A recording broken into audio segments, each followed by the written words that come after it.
andiyazi noba asivani na kodwa ke kweli lami icala mna andikuva tu andiyazi noba uyandiva na wena.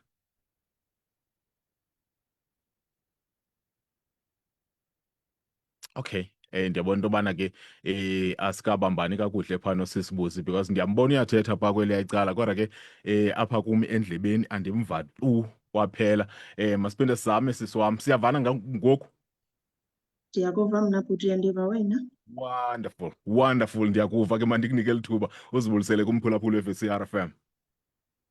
Mandibulele lithuba bhuti wam, mandizibulisele kubaphulaphuli be-VCR-FM. Ndibulele lithuba lingakundiphe lona namhlanje loba ndikujoyine kwinkqubo yakho. Yes, most definitely. Sisibusi siqala ikwayari.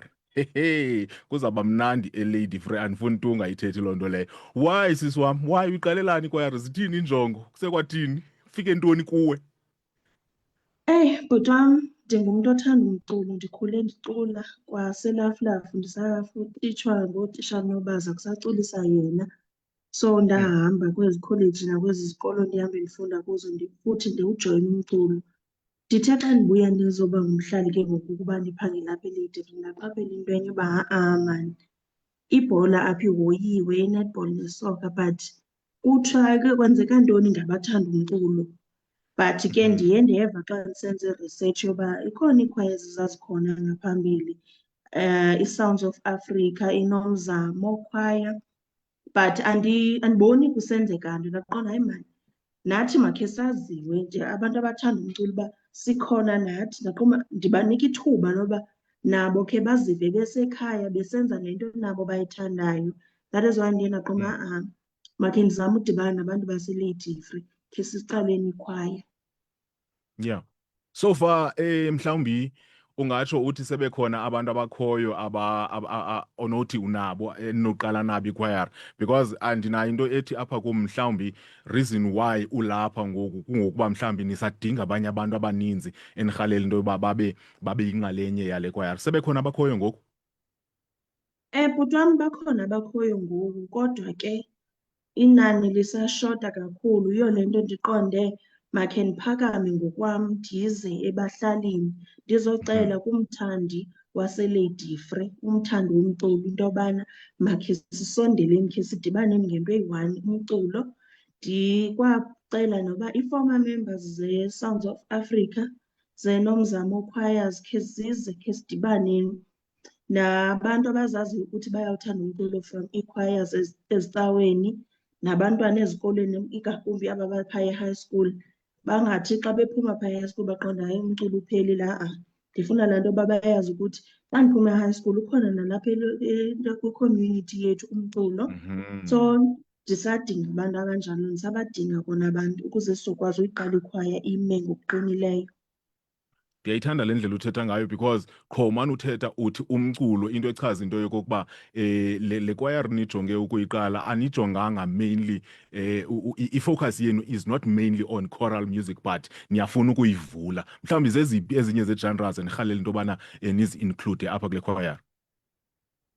Linyanelo bhuti wam, asifuni ukuyivala sithi only abe-choral. Siyababiza nabe-jazz, siyababiza nabe-gospel, ngoba kaloku ekugqibeleni umculo ngumculo but ke ngoku sizawuhlala ngawo singayishiyanga laa nto uba ekugqibeleni sikwi-choral apha but sizawudlala Yes. ngayo ne-gospel. So andifuni nyhani ukuyivala. Mhlawumbi ke abantu abafuna ujoyina ikwayari seyinalo igama okanye nizawuthi nethi nibe baninzi nibe ngona nidicide hayi mandisirhalela ukuthi mayibe yi-Lady Frey United. Selikhona igama? Bhuti wam, asikabi nalo igama kuba besebambalwa. Okay. Ndiyabawela yilaa nto bendikhe ndathi phaa ngaphambili ii-former members ze-Sounds of Africa neNomzamo Choirs ndiyabawela khe zisondele nazo zize nalaa experience yazo zinayo ukwenzele sizoqala into isigqeba sethu executive sikwazi ukuba nomkhombandlela sibheke phambili sizokwazi sitsho sizoba negama.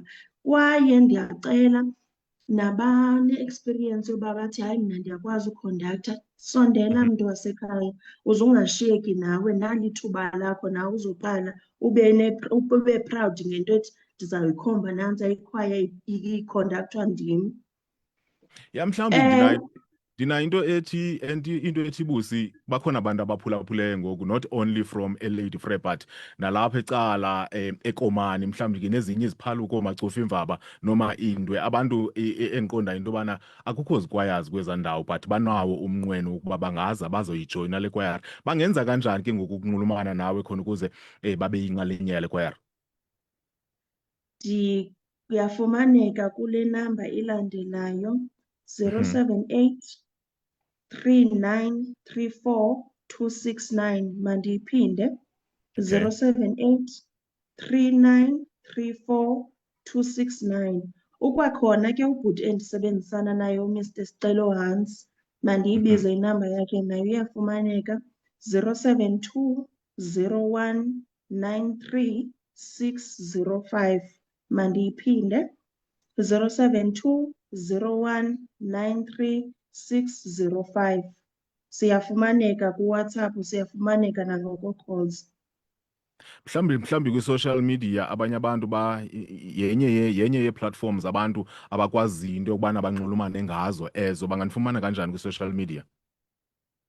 Mna ndikhona kuFacebook as uBusisiwe Matshaya Okay. Babakazi, and then ndiyafumaneka nakuTikTok as uB Much Higher, B Much Higher. Enkosi bhuti wam. Okay. All right. No, I think ke ngoku Busi lixesha lakho mandikunike ke ngoku officially umabeme, ubabize bonke abathandi bomculo bazojoyina le kwayari yakho. Mhlawumbi nam ndingeza kwazi bani. Singavuya kanti ke tana. Eh, Kumthandi womculo waseLady Frey, mandingayivali nakwiziphaluka zaseLady Frey. Esi yes. sisicelo nesimemo ukubana khe senzeni into esiyithandayo, sidibane ngengoma. Siyanimema ke sinicela ukuba khe senzeni le nto imandi, nathi sizawufumana i-recognition yobana siyikhwaya ikhona imile eLady Frey, sisiya phambili, sizawufika naphaa emanqanabeni phezulu.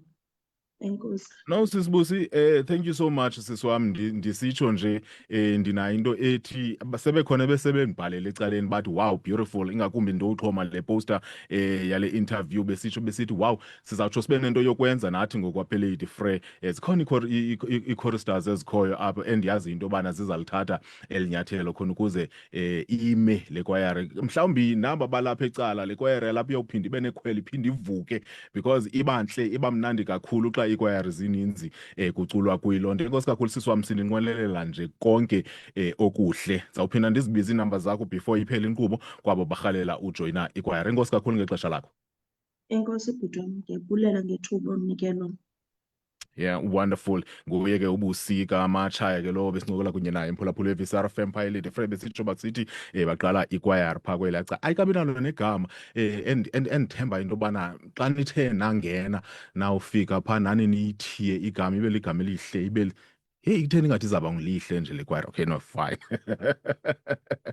Right mphulaphuli, masilande ingoma. Masele in fact ezi ngoma sizilande zibe yi-3 zilandelelana. uSenathi Primary School bazawuthi Glorious. Kanti uyifumane ke le ingoma abaphumelele ngayo, kanti ke uyongama kaTakane uzawuthi yena Garagatsego. Belcanto Singers bazawuthi Ogloklish Park. Xa sibuya sifumana i-voice note yakhe umntakamgidi, siva into yobana ke mhlawumbi ingaba yena baziva kanjani nabe uSenathi Primary School. Ngicela uzonwabele mphulaphula.